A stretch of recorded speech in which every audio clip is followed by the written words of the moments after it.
So, Hare Krishna, good morning, or afternoon, or evening, wherever you are.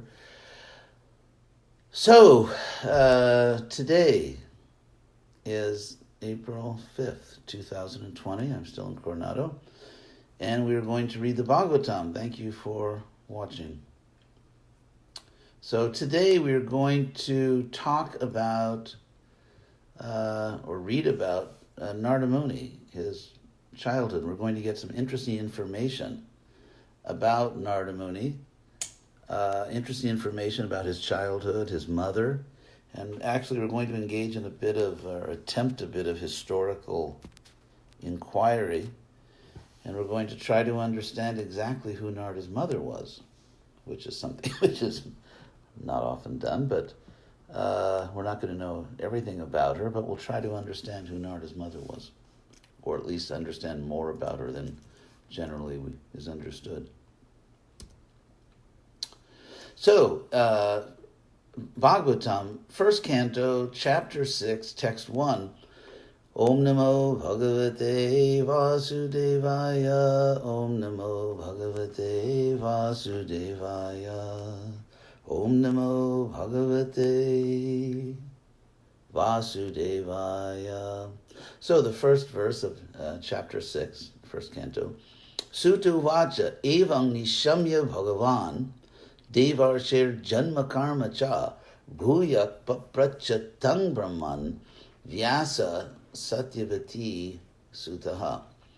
So Sutta said, Evam, thus, referring to what happened in the previous chapter, Evam Nishamya Bhagavan Devar Sher Janma Karma Cha. So Bhagavan here refers to Vyasa. So in a sense, and then Vyasa is mentioned in the last line, so it's saying that Lord Vyasa, really, just like in Europe, they would call people Lord this or Lord, Lord Abercrombie or Lord this or that. So here we have Lord Vyasa, thus hearing Devarshir from the Deva sage. Narada is categorized as a Deva, or we sometimes say demigod, or divine being. So thus hearing from the Deva sage, Devarshi, Janma Karma Cha, or thus hearing the birth and activities of the Deva sage from Devarshi himself, Lord Vyasa, who is Satyavati Sutaha, the son of Satyavati. I'm working on Mahabharata now and really trying to reconstruct a lot of the history of the Mahabharata, connecting dots that are sometimes spaced out a bit. And so I talk a lot about Satyavati. Satyavati is a very important figure in the first volume of the Mahabharata I'm working on. So anyway, so Vyasa, Satyavati's son, Lord Vyasa, thus hearing about the birth and activities of Narada, Bhuya, again, Papracha, tongue, asked him, questioned him. So Vyasa has heard all this information about Narada, including his all this information. Now he's again asking him. He's again questioning him. So let's see what else Vyasa wants to know. So Vyasa Uvacha, Vyasa said, Bhikshu bir vipravasite, Vigyana destri bhistava. So, for those of you who study Sanskrit, this is locative absolute. So when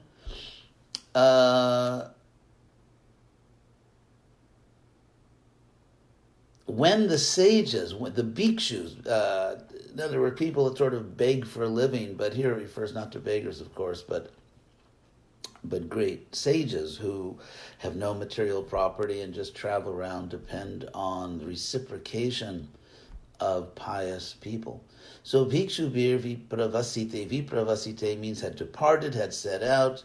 So anyway, in Sanskrit, literally, it's sort of a way of talking in Sanskrit, when it had been set out by the sages. For those of you interested in the language, that's literally what it says. When it had been set out, when it was set out by the sages. In other words, when the sages departed. And the sages who were Bigyana Destri Bhistava. And Vyasa says, those sages who were your teachers of spiritual knowledge. tava, your, who were your teachers of spiritual knowledge. So Vartamano Vayasyadye, at that time you were living or existing. Vayasyadye means in the first stage of life. You were going through the first stage of your life. You were a child. I'm giving you a very literal translation. When you were going through the first stage of your life, tatak, then, kima karod bhavan, what did you do? So here you've been essentially enlightened.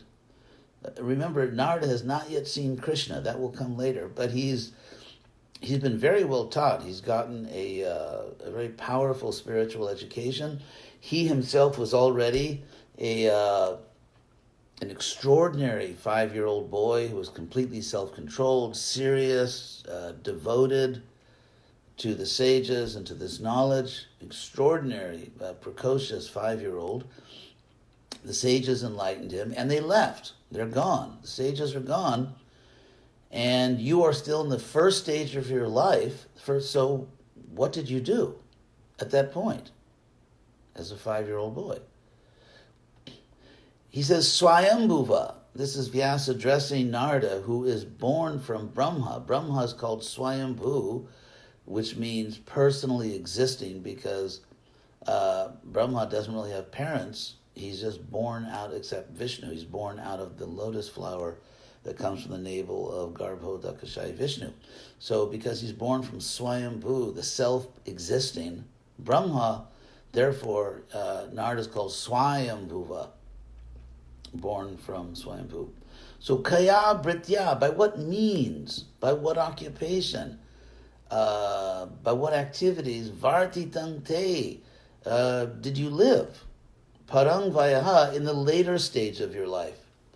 So he talks about vayasyadye in the previous verse, in the first stage of your life, but then in the subsequent, in the later stages of your life, when you grew up, when you got older, how did you live? Like, what did you do for a living? Basically, he's asking. Not only the sense of a job, but how did you live? How did you feed yourself? And how did you exist in this world? So Swayambhuva kayabritya bharti tangte parangvaiha katang chedan udassakshi kale prapte kalevaram. And kale prapte, when the time came, how did you give up this body? How did you, because as we're going to see, I believe, the next verse, Vyasa is aware that all this took place in a previous age. We're not talking about Narada's current life. Because he's saying, because in this life you're a Devarshi, you are a sage among the demigods. You took birth from the demigods, from Lord Brahma. So if you say that you were born to this very simple lady, that must be in a previous age. So you were not Devarshi then. So what did you do for a living? How did you exist? And how did you give up your body when the time came? So that's a very literal translation of the Sanskrit. Prakalpa, and so here he confirms, Vyasa prakalpa vishayame tang smriting te muni sattama. So you have memory. Smriting te means you have memory. You remember these things. You remember all these, this life, even though this subject matter, this life you're talking about, is prakalpa. It's from a previous age. So how is that? How is it that you remember all these details, little details of your life, when it happened in a previous age? Not only a previous birth, but actually a previous age. So prakalpa vishayam etang smriting te muni sattama, O best of the sages, and nahi esha vyabadhat kala esha sarva nirakriti. Now, he says, this time, kala, this powerful time, vyabadhat, and time is sarva nirakritihi. Literally, time undoes everything.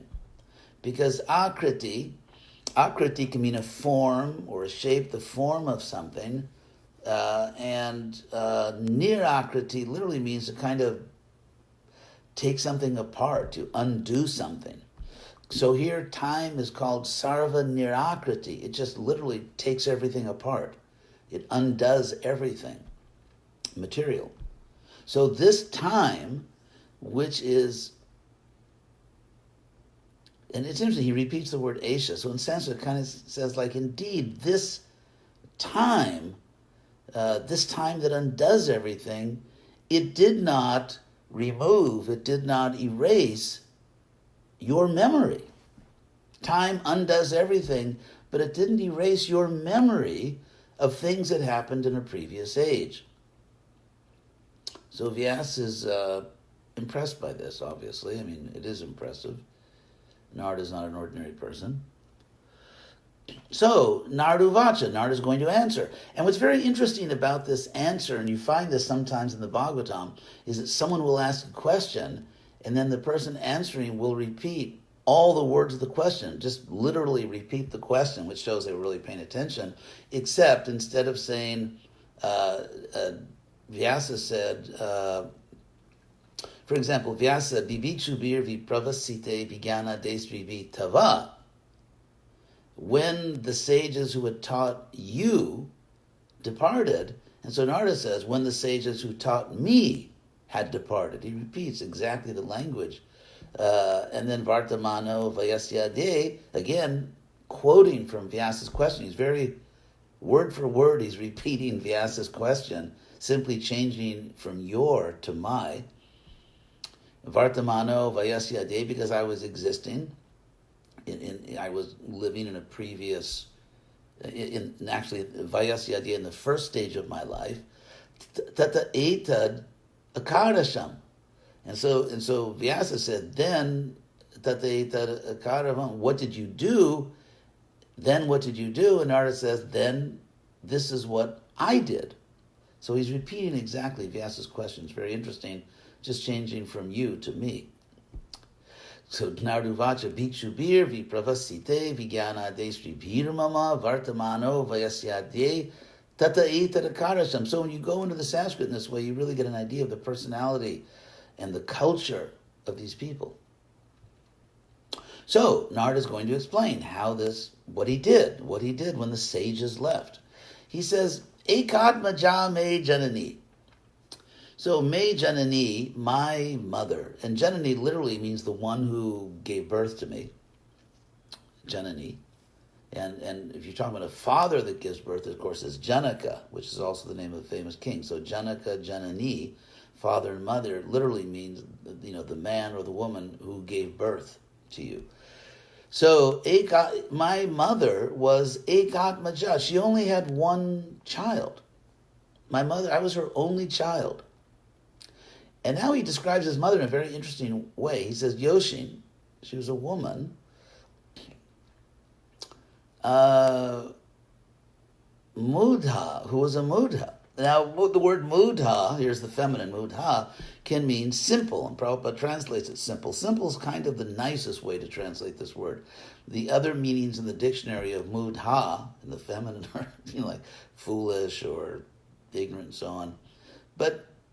And so a nice way to say that is simple, like she's a very simple person. So Narada's mother, also in the previous chapter, when Narada first described her, he calls her a dasi, which of course means a maidservant, but it really, she was a Shudra lady. She was a dasi, she was a Sudra woman. And Narada here calls her Mudha. In other words, she really had no education. This is what the word means. So Narada's mother was a Shudra woman with no education, and really didn't know anything about the world. She knew her little tiny village. That was about it. No idea of the world, no education, Shudra. And Kinkari, which means a servant. Actually, the word kinkara, which is the male form of servant, is a very interesting word in Sanskrit because kinkara literally means, like, what do I do? So a servant, that's what a servant asks. What should I do? And so the word kinkara, what should I do, means servant. Lord Chaitanya uses this word in the Shikshastra called kinkara mam. He calls himself a kinkara. So it's a very humble word. I'm the servant of the Lord. And literally means a person who says, what should I do? Order me. So ekatma jame janani yoshin mudha chakinkari mayatma jayananya gato chakre snehanu bandhanam. And so she created in me an attachment. She bound me to her. She tied me to her through affection, because ananya gato, she had no other means. I was her child. I was her only child. She was this uneducated, sort of ignorant, serving woman. No other children. And in traditional cultures, when you have children, you're very much conscious that when you get older, they have to take care of you. So, of course, hopefully parents love their children and take care of them because they love them. But also, now, of course, times have changed, but it's still a little bit. I mean, so especially simple people, obviously this woman does not have a bank account. She has no savings. There's no Social Security. She has nothing. She probably has literally a little hut she stays in, a little grass hut with a mud floor, and she has a cow. We know she has a cow, and that's about it. That is about it. She probably does service here and there, and people give her a few grains. There's no money involved here. So she really has nothing. She is living as basically as possible. And so when you have a son, naturally she's thinking that I have to take care of this boy, because when I get older, what's going to happen to me? Who's going to take care of me? Well, he will. And so therefore she carefully attaches him to her, because Narada says she's ananya gato. Actually, ananya gato, ananya gato means that she knew that Narada has no other means. I mean, she has no other means, but she understands that Narada also, he has nowhere else to go, literally. Ananya gato, he has nowhere else to go, and she's counting on him, and so she chakre snehanubana, she tied him to her through attachment, through affection. She gave him lots of affection and made him emotionally, or wanted to make him emotionally dependent on her, which is not, I don't think we should look at this critically, or she's a selfish woman. It's not like that. She has nothing else. Her son is all she has, economically, in terms of affection. Who else really cares about her in the world? And so both emotionally and you could say financially, and even in terms of physically helping her, she has nothing else. And so she creates this attachment. She creates this affection in him, binds him to her. So that's Narada's situation. So she, Aswatantra, who was literally not independent,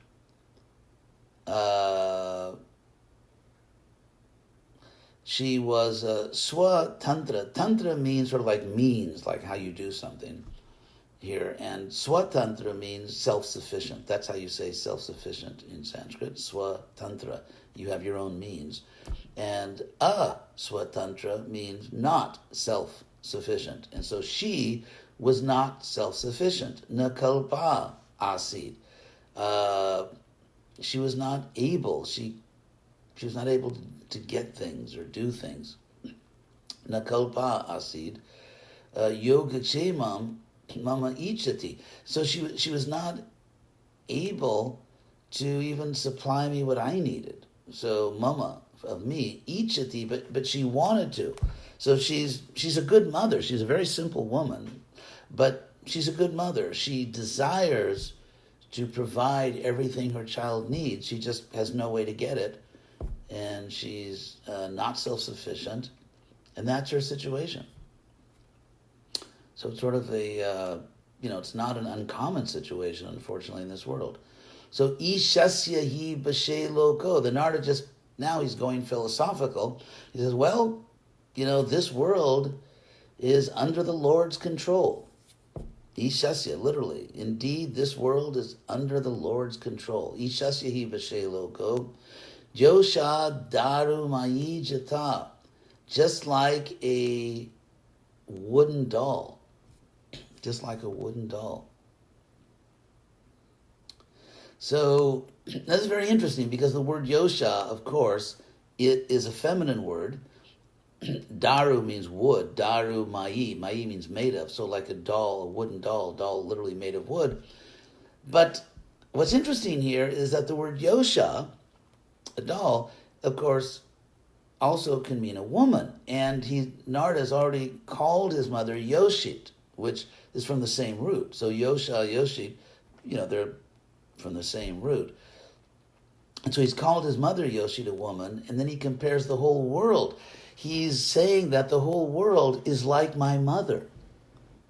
Just like my mother is aswatantra,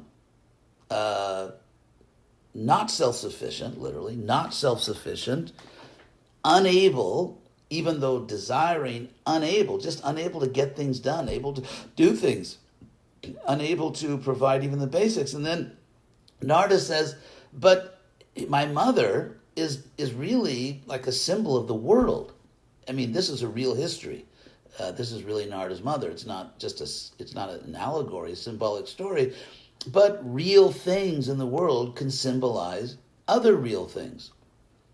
So a symbol isn't always something which doesn't also exist in history.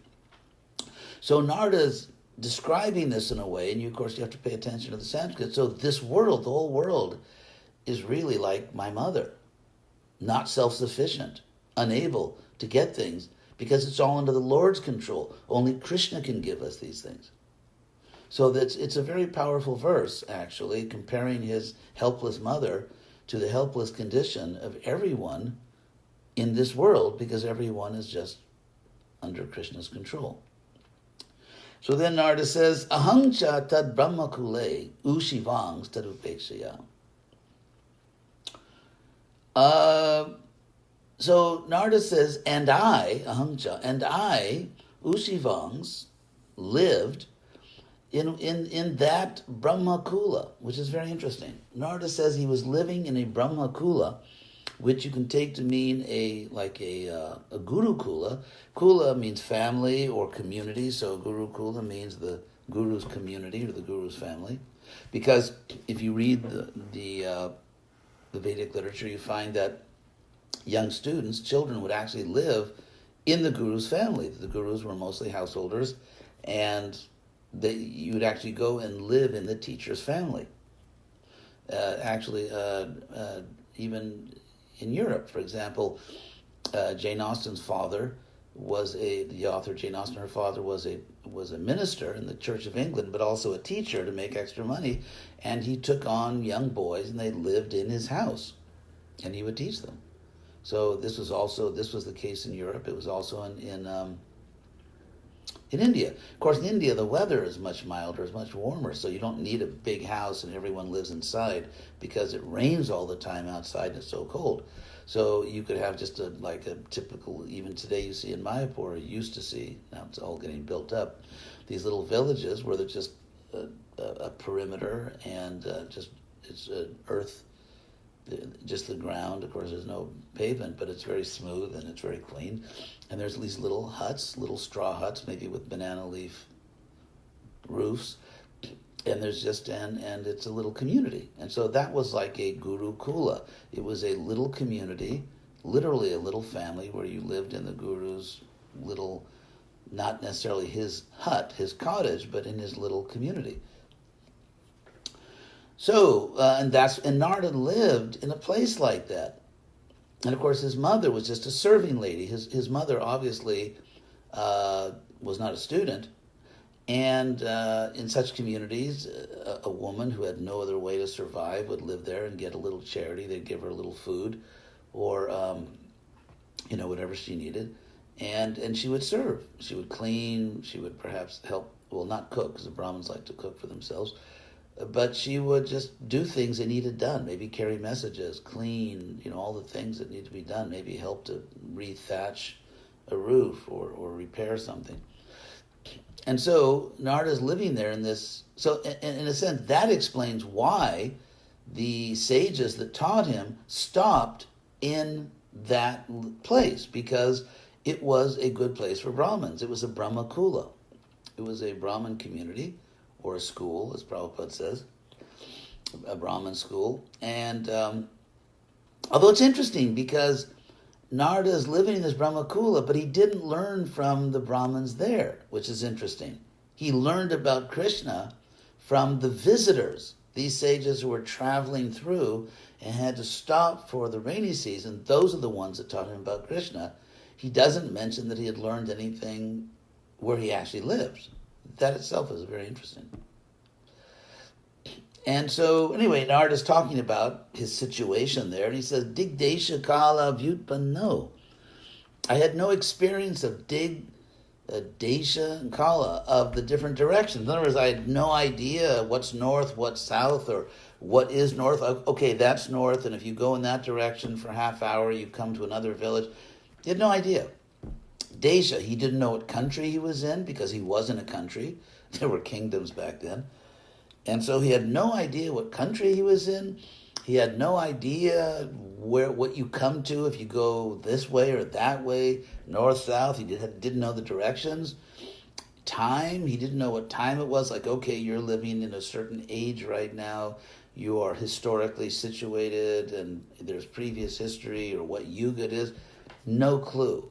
Narada's basically saying here, I was totally clueless. I had no idea what historical time I was in. I didn't know what country I was in. I didn't know what direction, compass directions. No idea. Balaka, he says, but I was just a little child. And so Bala means child, and Balaka means a little child. He said, I was a little 5-year-old child. Balaka Panchahayana. Pancha is 5, Hayana means years. I was just a little boy, 5 years old. So that's Narada's situation. And then Ekada Nirgatang Gehad Duhanting Nishi Gam Pati. So once, Prabhupada translates it once upon a time. Da, the ending da in Sanskrit indicates time, like yada is at which time, like yada, when. So which time, tada, at that time, and ekada, at one time. So one time, Narada says literally one time, when my mother, nirgatang, went out, gehat, from the house. Geha is the same as griha, it means house. So one time, my mother went out of the house, duhanting, nishi means at night. She went out of the house at night, duhanting gang pati, milking the cow pati on. So then something happened on the path to the cow. Now, of course, to be precise here, if we're trying to reconstruct some historical details, it's not even clear that this was her cow. Because Brahmins had cows, we know that was kind of like a gift of choice to Brahmins. You gave them a cow because they could live off a cow. They would get milk, or they could make butter and ghee for their fire sacrifice, and they could drink the milk, all kinds, they could live on it. And so giving a Brahmin a cow was like, nowadays you'd give them like a monthly income. Like, okay, I'll give you, like $300 a month, or $500 a month, or $1,000 a month. That's how you gave a Brahmin a regular income. You just gave him a cow. And so we don't know whether this cow belonged. Narada doesn't say that it belonged to his mother. It was just a cow. So if a Brahmin had a cow, then this is typical that some serving lady might milk it for the Brahmin. And so, the cow is sort of making noise, it needs to be milked, and so she went out at night. It's night, and they don't, there's no street lighting there. There's no street lights here. And if it's the dark moon, it's you can't see anything. So that's the point. It's Nishi at night. His mother can't see because it's night. She can't see very well. She just knows where the cow is because she grew up there. So one time, my mother went out of the house. So they had to have a little dwelling. They had some little cottage. Literally milking the cow at night. That's the way, just a simple way of saying she went out to milk the cow. She went out milking the cow at night. And so Pati, on the path there, Sarpo Dashat Pada Sprishtaha. So the Sarpa, from which we get obviously the English word serpent, Sanskrit Sarpa. So the Sarpa, the serpent, Sprishtaha, touched Pada by her foot. That's just a Sanskrit way of saying she stepped on the snake, which is really what you do not want to do. So the snake bit her. So she goes out at night to milk the cow. She steps with her foot. It says touched. Literally it says a serpent was touched by her foot. But she steps on this serpent. The serpent bites her, of course. Kripanang, he says, and Narada says here, this poor lady. So kripana can mean miserly, but it also means just someone in a wretched condition. So he's just, so in Sanskrit, what Narada is really saying is, and this being stepped on, the serpent bit this poor woman. That's really what it means in Sanskrit, that the serpent bit this poor woman. And the serpent was kala choditaha. The serpent was moved by or impelled by or driven by time, destiny. In other words, destiny drove the serpent to bite her. It was, Narada saying, this was all meant to be. This is just somehow fate, destiny. This is what was supposed to happen. So he says that. And for those of you who chant Gayatri, you'll recognize the word chodita. Chodita, and there's, or prachodita. It just means, anyway, if you know Gayatri, you should know what I'm talking about. So, impelled by time or driven by time or by destiny. Time here also means destiny. It means destiny. Prabhupada says influenced by supreme time. Kala is also a way of saying, because time, don't forget that time in Sanskrit doesn't just mean like what time is it. You look at a clock, or in those days maybe a sundial or an hourglass or something. Time just doesn't mean measuring time. It means destiny. It means time is a powerful force of Krishna. Don't forget in Bhagavad Gita, when Arjuna says to the universal form, who are you? Ko Bhavan, who are you? Ugra Rupa, in this terrifying form. And Krishna answers, Kalosmi, time I am, Lokakshayakrit, destroyer of the worlds. So time is a powerful force of God within nature. And so therefore to say that the serpent was driven by time, it means destiny, by the will of God. It's a way of saying driven by the will of God, driven by destiny. The serpent, Sarpa, bit this poor woman, as Narada describes her, bit this poor woman.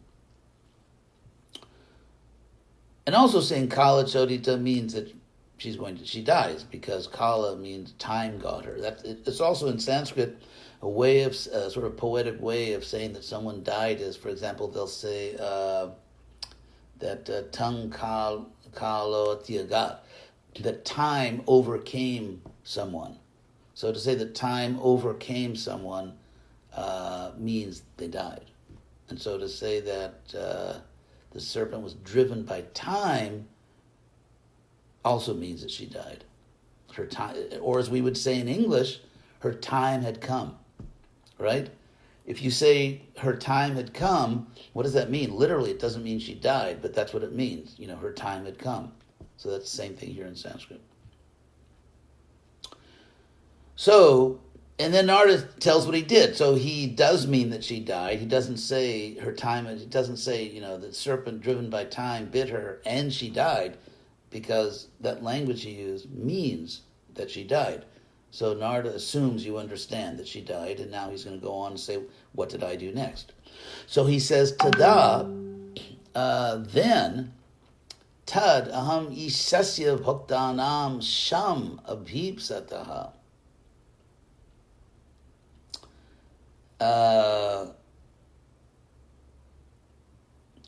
So then that, the verb here is manyamanaha in the third line, considering or thinking, like the word manas, mind. So manyamana means thinking.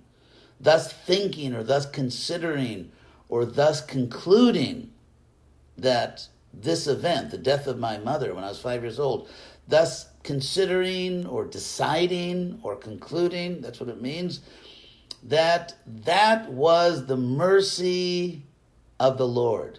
It was the Lord's mercy. Ishasya anugraham.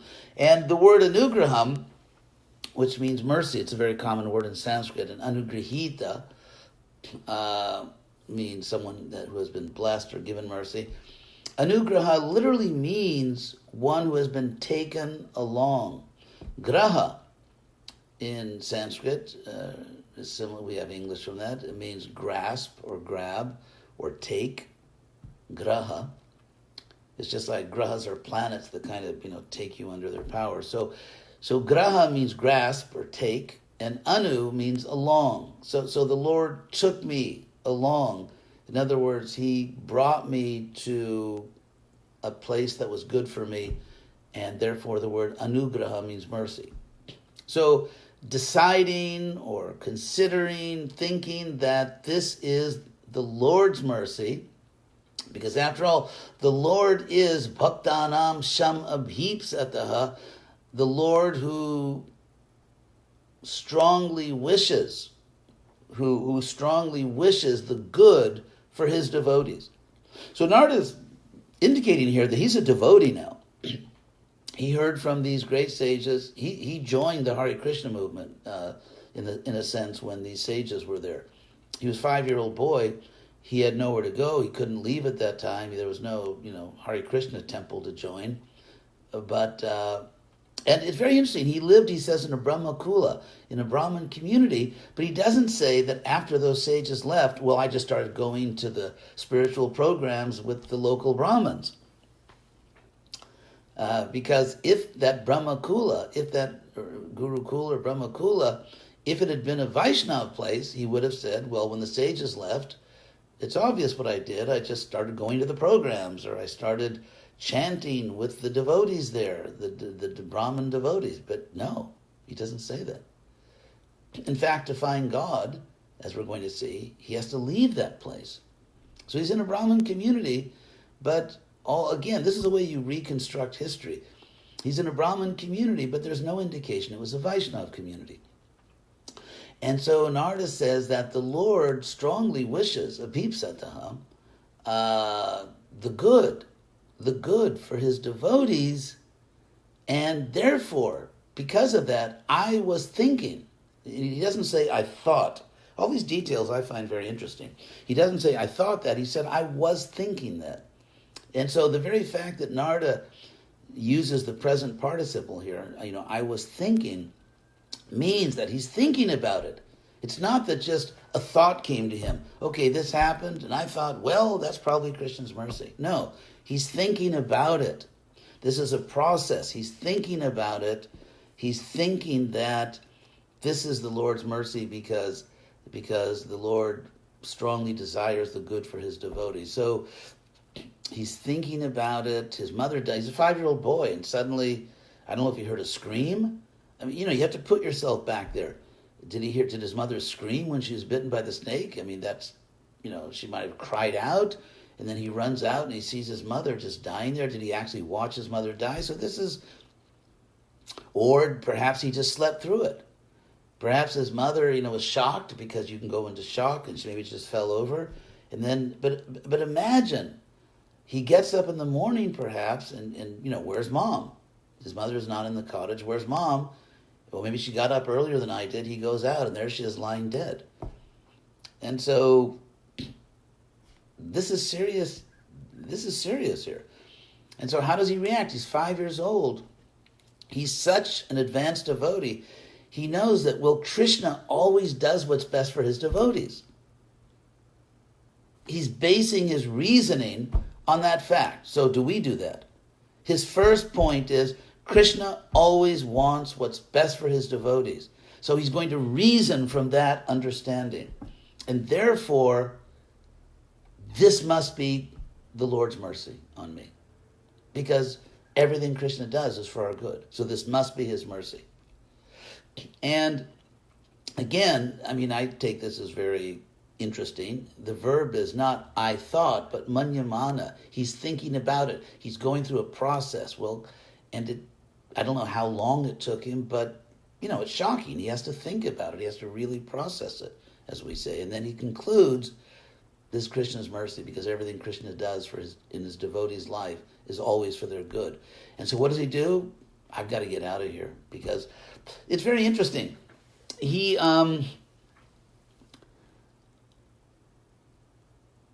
doesn't even consider for a moment that maybe I should stay here in this Brahmana community. No, he has nothing left there. He was, his mother was attaching him to her. Now that his mother's gone, there is nothing to hold him there. There's nothing he wants in that place anymore. Maybe he has no friends. The Brahmins themselves may just see him as this low-class person that maybe, spent too much time hanging out with Vaishnavas. Whatever they thought about him, so he just immediately says, I thought about it, I was thinking about it, pratishtam, I left, I departed. Pratishtam. And he left Dishamuttarang, toward the north. Now it's very interesting because Narada said just a few verses ago that he didn't know the directions. Digdesha, he said Digdesha Kala. He didn't really know so much about the directions, but here, so maybe he went to the north and just, asked somebody and someone told him you're going north. But however, he heads north. And that's very interesting. He heads north. We don't know exactly where he lived. He doesn't tell us. But he headed north. He just immediately, I'm out of here. He left. So Narada leaves going north. Read maybe one more verse. And actually, maybe we'll save that for the next time, because basically he wants to see God's creation. He's going to engage in a type of self-realization or God consciousness by going out and exploring the Lord's creation. And this was, of course, in the Renaissance, this is popular, because in the Middle Ages, it's like you want to know about God, not read the Bible, you weren't allowed to unless you're a priest. Listen to the priest will tell you. And so then with the Renaissance and renewal of interest in this world, people started to explore the world. And of course that leads to a scientific revolution.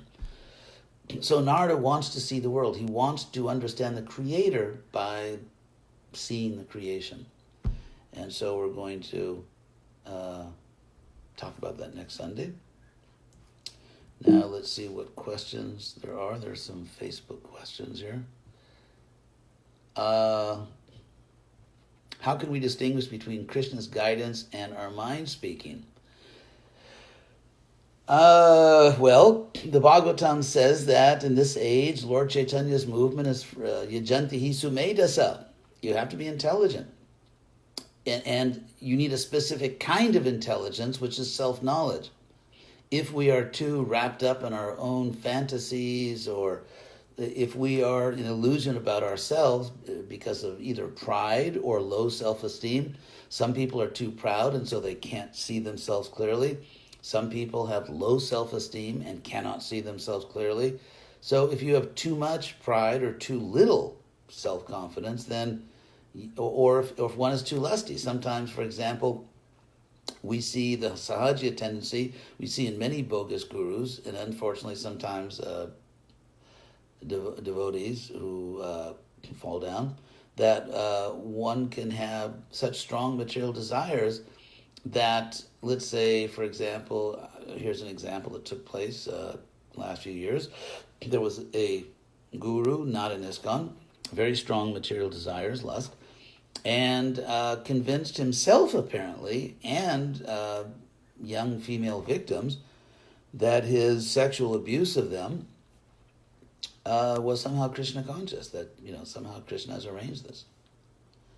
And so if our desires are too strong, we convince ourselves that the sense gratification that we cannot give up, the sense gratification that we just want so badly, is somehow Krishna's arrangement. And so too much pride, too little self-esteem, your desire is too strong, these are the things that will lead one to delude oneself about what Krishna really wants for you. And therefore, our prayer should be, as Prabhupada said, we should beg Krishna to make clear to us what will please him, what his desire is. So Narada took his mother's passing as a blessing. How can we also see unfortunate events as Krishna's blessings so we can focus more on our spiritual life instead of focusing on the suffering? Well, first of all, if we are suffering, if something happens in our life, and it's not that we want that, and I certainly don't want it for anyone else, but if something does happen and we're suffering, the very fact that I'm suffering shows that I had a material attachment. Because if I didn't have a material attachment, why am I suffering? So the suffering itself reveals my attachment, and because I'm suffering, it's like, nature balances itself. It's like a pendulum. So if you try to enjoy, you go all the way this far, so to speak, so many degrees of material enjoyment, the pendulum is going to go exactly the same distance to the other side. So however much sense gratification, you can bet your bottom dollar, you can bet your life on this, that if I try to enjoy the material world, let's say here's the center, this much, I'm going to suffer that much. Go to the other side.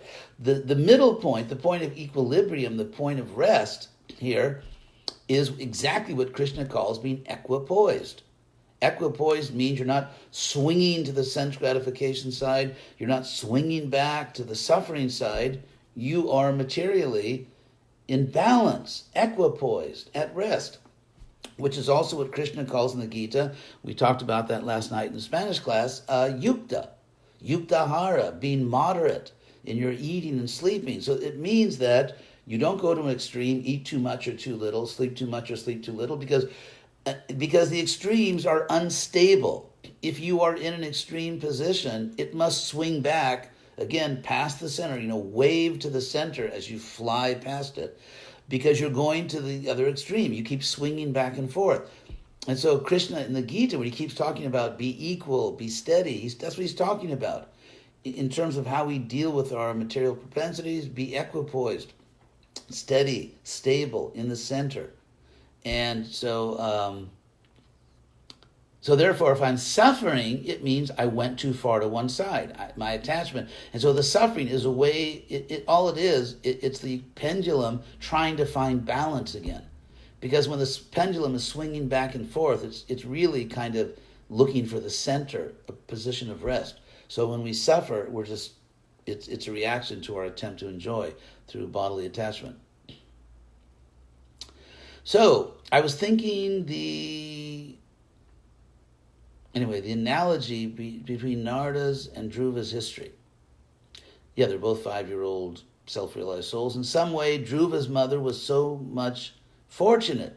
This is a very good comparison, actually, between Dhruva's mother, who was a great devotee, and Narada's mother, who was didn't really know what was going on.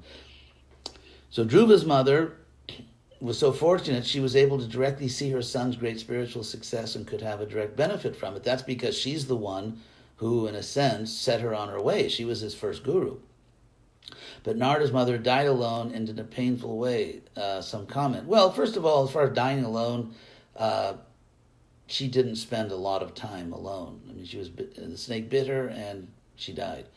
I mean, I don't think some snake bites, you really go very quickly or you go into a shock. And so I don't think she was lying there on the road in agony for hours. So she probably literally hardly knew it hit her. I mean, it was dark. She didn't see the snake, obviously. Suddenly she felt something, a sharp prick on her foot, and then she might have just passed out. So it might have been a relatively painless death. So yes, as far as Narada and Dhruva, they had very different mothers and very different paths of self-realization, but they're both great souls. And so, Krishna, every one of us, I think the conclusion from this is that every one of us has our own unique relationship with Krishna and a unique path. So obviously there's a lot of things we all do. Hopefully we all chant Hare Krishna. We all offer our food. We all try to hear about Krishna. But in other ways, each one of us is unique, and Krishna has a unique path for each of us.